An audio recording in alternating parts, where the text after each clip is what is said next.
무역 영어 내지 비즈니스 잉글리시가 어투나 표현법에 있어서 일상 영어와 약간 다르다는 것은 이미 언급한 바와 같습니다.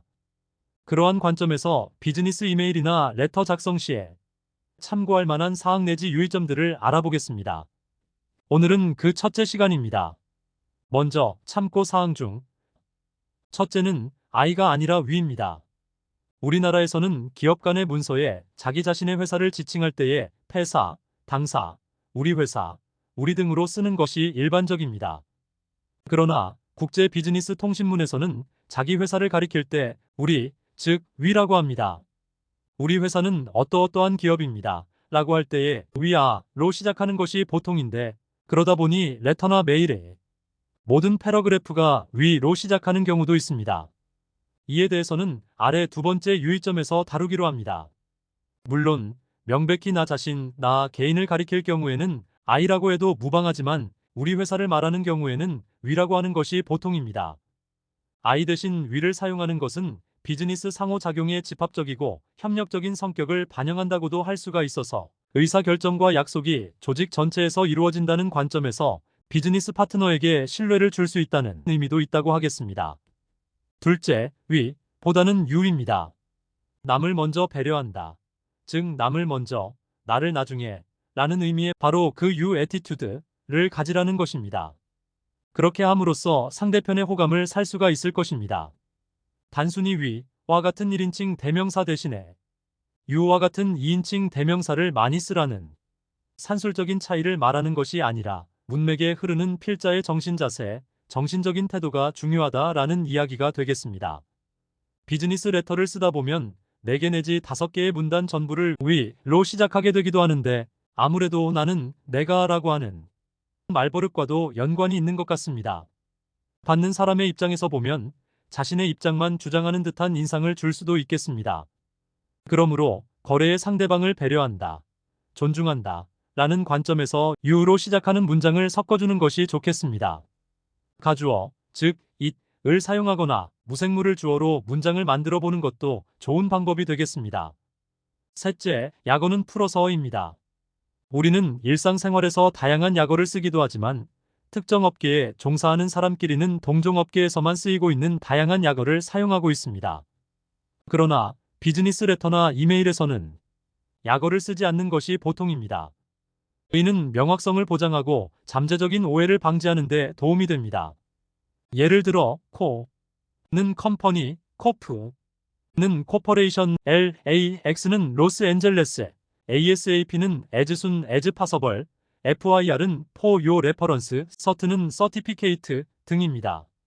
영어 사용 국가에서 사용되는 약어뿐만 아니라 텔렉스 용어의 잔재도 있고 업계 관행으로 쓰이는 약어도 있으므로 사용한다고 해도 의미 전달에 문제만 없으면 될 것 같기도 합니다. 그렇지만 약어를 풀어서 명시하면 무역 관련 용어에 익숙하지 않은 사람들도 내용을 쉽게 이해할 수 있고 잠재적인 혼란을 피할 수 있다는 장점이 있습니다. 비즈니스 잉글리시에서는 확실한 의사 전달을 제일의 목적으로 하기 때문에 풀어서 쓰는 것이 원칙입니다. 다만 신용장을 의미하는 LC, 선화증권 BL, 본선 인도조건 FOB, 운임 포함 인도조건 CFR 등과 같이 관용적으로 널리 사용되는 약어는 예외적으로 용인되기도 합니다. 다음은 참고 사항 중 넷째, 단축형 쓰지 않기입니다. 약어의 경우와 마찬가지 취지에서 비즈니스 레터나 메일에 있어서는 단축형, 축약도 사용을 지향하는 것이 좋습니다. 약어의 사용은 벌 형식적인 것으로 인식될 수 있으며 비즈니스 상호작용에서 기대되는 전문적인 표준과 일치하지 않을 수도 있습니다.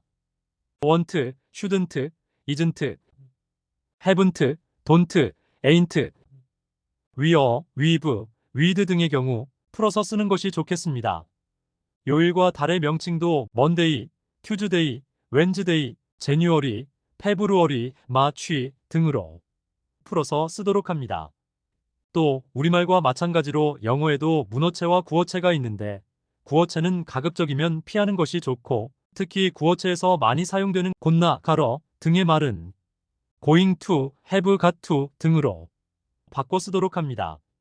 이로써 비즈니스 문서로서의 격식을 갖추고 동시에 명확한 의사소통을 할 수 있을 것입니다. 다음은 다섯째, 레퍼런스 활용하기입니다. 이메일의 경우라면 리플라이 기능을 사용함으로써 상대방의 이메일을 자동적으로 참조하게 할 수도 있습니다. 이메일이나 레터의 내용에 상대편의 이메일이나 서신의 일자 또는 참조 번호 등을 인용해 두면 상대편의 메일이나 서신의 내용을 반복해서 설명할 필요가 없을 것입니다. 이를 통하여 이전의 거래나 의사소통을 추적, 참조하고 이를 문서화하게 되어 관련 정보를 구성하고 관리하는 데 도움이 됩니다. 즉, 양 당사자가 동일한 거래나 문서를 참조하도록 함으로써 오해나 혼란의 소지를 방지하고 정확한 의사소통을 할 수 있게 하며 문의나 문제에 신속하게 대응하도록 해준다는 것입니다. 여섯째, 숫자를 정확하게입니다. 비즈니스 서한은 돈과 관련이 있는 내용을 다루고 있기 때문에 정확성이 가장 중요한 요소입니다. 즉, 숫자를 풀어서 적음으로써 명확성과 가독성을 높일 수 있으며 잠재적인 혼란을 줄일 수 있다는 것입니다. 또 영어가 모국어가 아닌 사람들도 쉽게 이해할 수 있고 오인이나 오해의 소지가 적어집니다. 수량, 단가, 금액, 비율이나 할인율, 날짜 등과 같이 거래나 소통에 있어서 정확하고 명확해야 하는 수치나 숫자의 경우 아라비아 숫자 뒤에 괄호 안에 풀어서 쓰거나 또는 풀어서 쓰고 난 다음 아라비아 숫자를 괄호 안에 적거나 하는 방법 등을 통하여 정확성을 기하는 것이 좋겠다는 것입니다.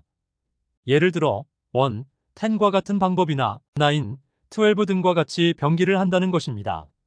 그리고 커플, 스코어, 포트나잇 등 수를 나타내는 다양한 표현이 있으나 오인이나 오해의 소지를 줄일 수 있도록 가능하면 숫자를 풀어서 쓰거나 병기하도록 합니다. 다음은 참고 사항 중 일곱째, 쉬운 단어 골라쓰기입니다. 사전을 찾아가면서 비즈니스 레터나 이메일을 읽어야 한다면 그리 유쾌한 일은 아닐 것 같습니다. 또 쉬운 단어를 사용하면 영어가 모국어가 아닌 사람들이 쉽게 이해할 수 있을 것입니다. 이는 무역이 가지는 국제 비즈니스 환경이라는 측면에서 특히 중요하다고 하겠습니다. 그러므로 가능하면 평이한 어휘를 사용하여 상대방이 읽고 이해하기 쉽도록 합니다. 다만 쉬운 단어, 기본적인 단어를 쓴다고 해서 사용 빈도가 낮은 수거를 사용하여 의미를 불명확하게 해서는 안 되겠습니다. 한 단어로서 의미를 명확히 할 수 있거나 의사를 정확히 전달할 수 있다면 쉬운 표현을 찾는다고 애를 쓸 필요 없이 그 어휘를 쓰도록 합니다. 예를 들면 메이크업포라는 말은 보상한다는 의미인데 그냥 compensate라고 쓰는 것이, 또 put on hold의 경우도 간단히 postpone이라고 하면 의미를 더 명확하게 전달할 수 있을 것으로 보입니다.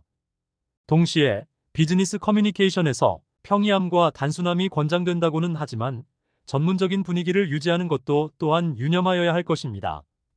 여덟째, 한국식 한글 직역 피하기입니다. 귀사의 일익번창하심을 앙축하오며 평소의 업무 협조에 감사하오며 두루 평안하심을 기원하오며 등등은 굳이 그대로 영역을 할 필요가 없습니다. 한국어로 편지를 쓸 때 안녕하세요로 시작하는 경우도 있고 절기에 맞추어 안부를 묻거나 일익번창을 앙축, 운운으로 시작하는 것이 일반적인데 영문 비즈니스 통신문에서는 그러한 형식을 취하지 않습니다. 그리고 한국어를 직역해서도 안 되겠습니다. Good morning, how are you, how is your business going 등으로 시작하는 것도 바람직하지 않고 이러한 문장을 사용하는 것도 좋지가 않습니다. 일반적으로 사용되는 패러그래프별 내용은 앞으로 실전 사례를 살펴보면서 알아나가기로 하겠습니다. 다음은 아홉째, 중복 표현 피하기입니다. 한 장의 서한이나 하나의 문단 안에서 같은 단어나 문형을 중복해서 쓰는 것은 피하는 게 좋겠다고 앞에 비즈니스 잉글리시 소개 영상에서 몇 차례 강조한 바 있습니다. 그러나 개인의 글쓰기 습관도 있고 사람마다 즐겨 쓰는 표현법도 있기 때문에 같은 문형을 중복해서 사용해야 하는 경우가 생기기도 합니다. 그러한 경우를 위하여 같은 의미이거나 아니면 유사한 의미로 사용될 수 있는 표현법을 평소에 숙지해 두는 것이 좋겠습니다. 단어나 표현의 중복을 피할 수 있게 해주는 다양한 패턴과 프레이즈에 대해서는 앞으로 계속 살펴보도록 할 것이며 짜깁기와 바꿔보기를 통하여 흉내만 내도 전문가 같은, 즉 프로다운 비즈니스 이메일이나 레터를 작성할 수 있도록 도와드리고자 합니다. 이상 비즈니스 이메일이나 레터를 작성함에 있어서 유의하여야 할 사항이나 참고 사항 중 9가지를 먼저 알아보았습니다. 다음 시간에도 계속하여 비즈니스 잉글리시에 있어서 유의점이나 참고 사항을 더 알아보도록 하겠습니다. 감사합니다.